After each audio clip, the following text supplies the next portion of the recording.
Hey, whether you view 2024 as a disappointment or a success, the best way you can ensure a strong 2025 is to plan for it.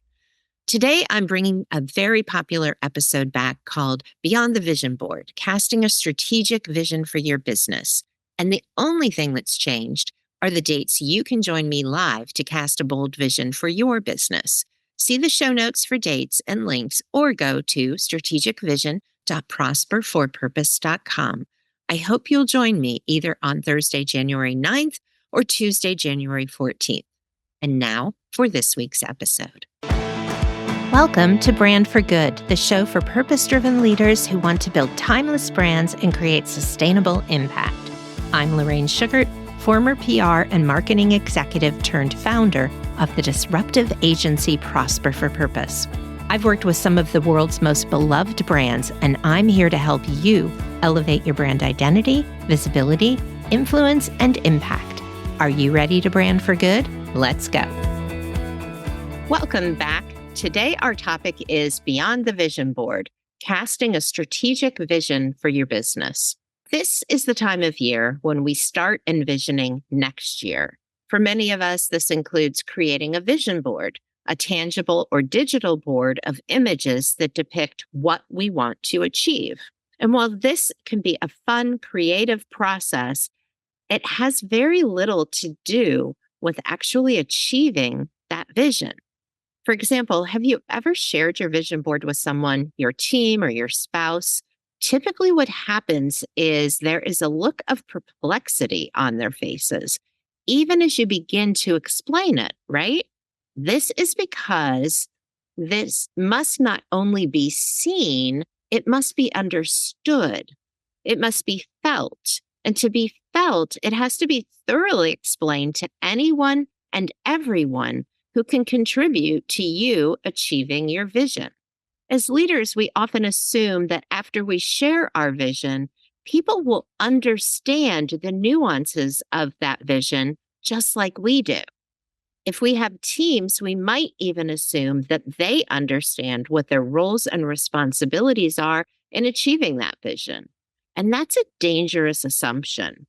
On the other hand, sometimes even we don't understand our own role and responsibilities in achieving our vision. That's why so often, instead of our vision boards getting us closer to our goals, they just sit there looking inspirational until we forget about them altogether. And yet, vision is important because you can't achieve what you can't imagine. But while vision boards and vision statements have their place, neither is enough to get you to a truly visionary place in your business.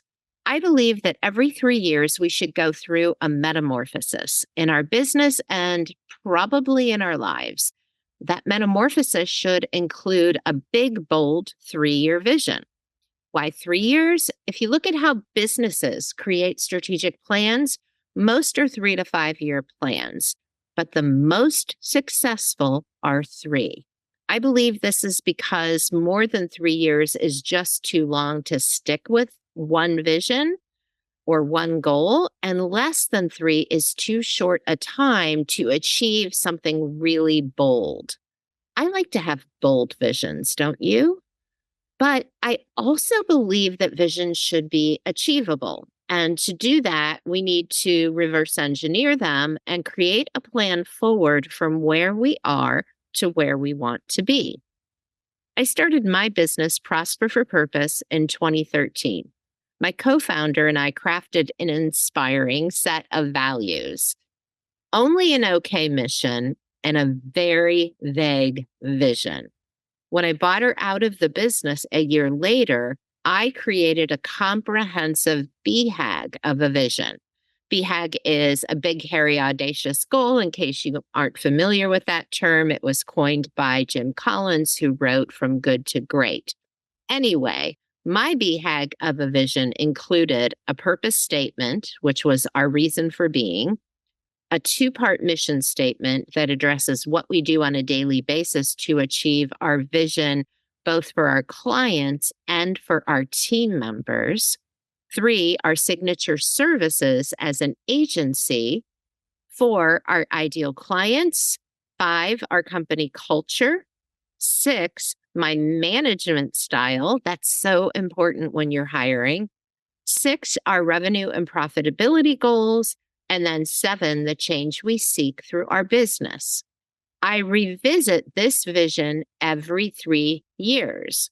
Back in 2017, it included building a team of 10 and buying a building, both of which I achieved by the following year.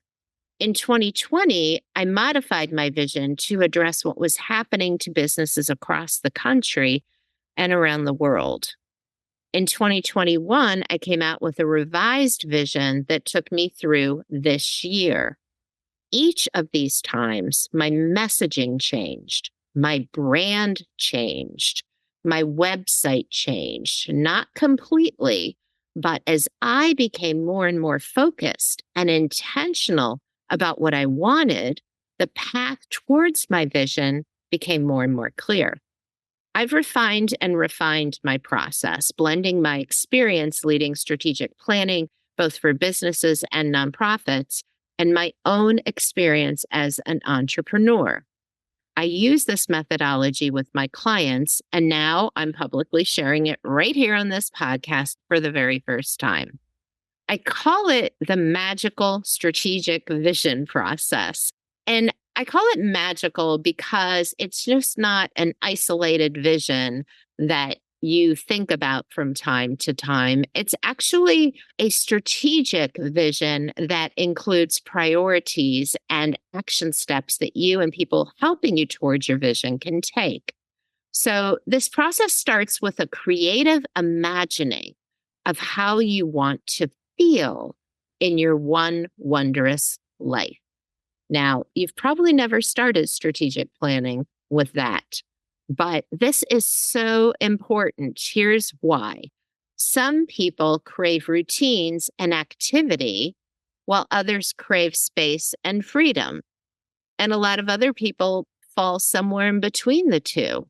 And starting with how you want to feel rather than what you want to achieve can save you a lot of anxiety and regret. Trust me on this. That big team I was building did not match my vision, nor did owning a building during a pandemic. I now have a small virtual team, and although I do miss working in person sometimes, overall, I'm much happier. And I also have the opportunity to hire from anywhere. I've had team in Massachusetts, Michigan, Georgia, and Washington, D.C. Okay, back to my magical vision process. After identifying that core desired feeling, I have prompts that guide my clients through a vision casting process. Then we set priorities in each of the core areas of business, from operations and team to sales and marketing and more. I want every business owner to have a strategic vision that they can follow to achieve their wildest dreams. And if you'd like a copy of mine, I'm inviting you to join my upcoming Strategic Vision Workshop beginning Monday, January 8th. We'll spend 5 days together planning your vision for 2024 through 2026. You can learn all about this intensive workshop and register now at strategicvision.prosperforpurpose.com. The link is in the show notes for this episode. So if you're on the road, don't try to write it down. Just go back and click on the link when you get a moment. In this process, I will help you create an ambitious yet agile vision that you can use to inspire and engage your team, create partnerships, and grow your business. It all starts on Monday, January 8th. I hope to see you there. If not, I strongly encourage you, regardless of whether you do this with me or on your own, to think about your wildest dreams, craft a vision, and start planning now. I'm rooting for you. Thanks so much for joining me for this episode. If you enjoy this content, please leave a review and share the podcast with another entrepreneur who can benefit from the content. Thank you so much for being a listener, and I'll see you next time. Thank you so much for tuning in to the Brand for Good show. If you like what you heard, please hit the subscribe button so you never miss an episode, and leave a review so other purpose-driven leaders can find this valuable content. To learn more about building a brand for good, please visit prosperforpurpose.com for more resources and information on all the ways you can work with us.